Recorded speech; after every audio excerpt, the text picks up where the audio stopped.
Kalau di kelelawar nggak sakit, kalau di hewan lain bisa sakit bisa tidak. Kalau dia sakit, gejalanya bisa seperti manusia, jadi hidung berair gitu, bisa dia kejang dan seterusnya gitu. Nah, ketika hewan ini disentuh atau berkontak erat dengan manusia, misalnya dengan peternak atau mungkin pekerja-pekerja di rumah jagal yang tentunya akan berkontak juga dengan cairan tubuh hewan-hewan ternak tersebut. Kalau hewan ternak itu terinfeksi virus Nipah, maka resiko tertular akan terjadi.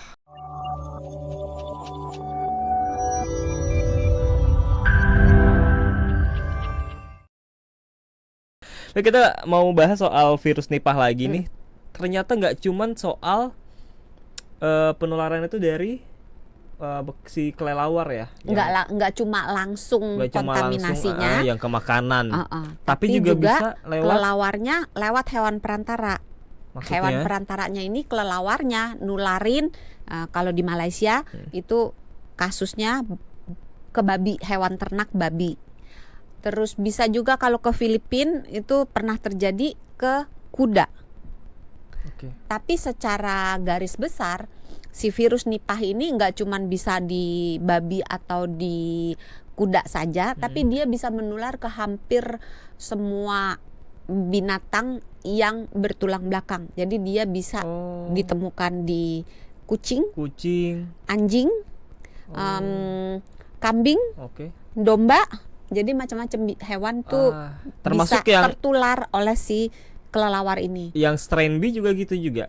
Sama, baik ya? Yang B maupun yang M itu sama-sama bisa berpindah ke hewan. Jadi bisa juga case-nya kelelawarnya menularkan ke hewan lain.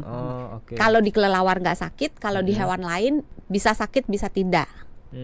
Kalau dia sakit, gejalanya bisa seperti manusia, jadi hidung berair gitu, bisa dia kejang dan seterusnya gitu.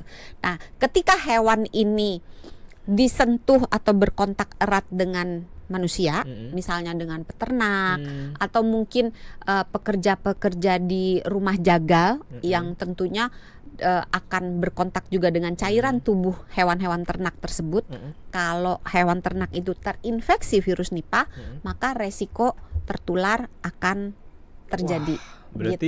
Berarti risikonya gede juga ya, karena bisa nularin ke berbagai hewan dong ya. Iya, termasuk kemudian pindah ke orang yang menangani binatang ini. Bisa juga misalnya piaraan gitu ya, misalnya kucing gitu. Kalau kontaknya erat, dekat bisa, tapi kalau cuma sekali-sekali ketemu gitu enggak. Bisa lewat udara juga enggak? Bisa. Bisa. Itu yang dinamakan penularan antar manusia, bisa terjadi lewat udara. Penularan antar manusia dan hewan melalui udara bisa terjadi juga. Jadi kayak sentuhan, kontak erat gitu. Makanan, udara bisa, walaupun tidak semudah yang kita bayangkan. Ingat, hukum virus, semakin dia mematikan, biasanya penularannya tidak semudah yang tidak mematikan. Karena kan ini fatalitasnya tinggi, jadi menularnya susah. Lantas siapa aja yang paling berisiko? Susah banget enggak ya, tapi lantas siapa saja yang paling berisiko untuk tertular? Itu tadi peternak, pekerja di rumah jagal, orang-orang yang hobi makan itu tadi, yang mentahan sari apa sih, degan ya kalau nggak salah namanya. Aku nggak bisa bacanya, degan. Saya juga tidak tahu soalnya. Karena beberapa tempat minum juga sari aren itu, tapi dalam bentuk sudah difermentasi jadi tuak misalnya. Jadi aman. Tapi kan kalau udah difermentasi aman. Tapi kalau dalam keadaan segar, itu virusnya itu masih bisa bertahan di cairan, itu bisa sampai seminggu itu kalau suhunya baik gitu. Berarti kan ini yang perlu diwaspadai adalah ketika kita keluar negeri, karena kan ini virusnya yang belum sampai ke Indonesia adalah strain B, which is Bangladesh, India, yang mana ini juga kayaknya kan ada yang mau jalan-jalan sebentar lagi nih, makanya ada yang mau cuti ini kelihatannya ini. Ya ampun, mikirin liburan ke luar kota aja masih ini, apalagi luar negeri dok. Nggak pulang kampung nanti. Berarti yang perlu diwaspadai adalah kalau kita keluar negeri ya kan, karena bisa saja kita tertularnya di luar negeri terus pulang ke Indonesia membawa virusnya, begitu kurang lebih bisa, ya kan? Tapi kemungkinannya nggak, maksudnya gini loh, kita perlu berhati-hati, tapi nggak perlu terlalu khawatir juga. Ntar jangan keluar negeri jadi takut gitu. Bisa aja ketularan, tapi ingat masuknya virus ke dalam tubuh kita nggak serta-merta membuat kita langsung sakit. Tergantung tadi virusnya masuknya berapa banyak, yang masuk ganas atau enggak, terus kitanya keadaannya fit atau enggak. Nah ini kalau udah terinfeksi nih, mulai terinfeksi virus Nipah, biasanya apa nih awal-awalnya, tanda-tandanya, gejala-gejalanya? Mau nyanyi jadi tanda-tandanya. Selalu begitu. Itu demam, meriang-meriang, terus mungkin bisa terjadi tergantung yang masuk virus mana nih. Batuknya parah tadi kata dokter Santi ya? Kalau yang B ya. Kalau yang ya? strain India, Bangladesh kan dia lebih ke saluran pernafasan. Jadi batuknya parah, bisa sesak napas, sakit menelan, itu bisa sampai radang paru gitu.